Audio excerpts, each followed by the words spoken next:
আজকে যে পরিস্থিতি হয়েছে ক্যাম্পাসে, অ্যাটলিস্ট আপনারা যদি কেউ দেখতেন, বিশ্বাস করেন আপনারা সারা জীবনের জন্য এই ছাত্রলীগ জিনিসটাকে যে কি পরিমাণ ঘৃণা করতেন বা ভয় পাইতেন আপনারা জানেন না।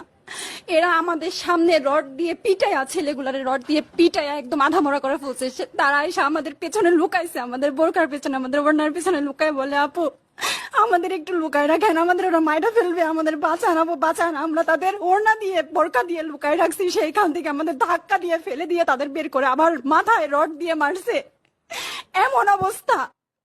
এবং তারা আমাদের ক্যাম্পাসের পরিচিত মুখ, আমরা চিনি তাদের, তারা এই অবস্থা করছে, রাস্তায় একদম শোয়াই ফেলছে।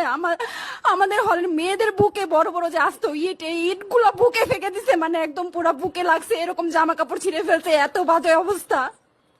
অথচ আমার ব্যাচমেট, আমরা যাদের সাথে ক্লাস করি, একসাথে বসি, আমি তাদের একটা কথা বলতে দেখি না এগুলো নিয়ে, একটা কথা না। এবং তাদের নিউজ ফিডে গেলে দেখবেন তারা এখন এগুলাই সাপোর্ট করে যাইতেছে।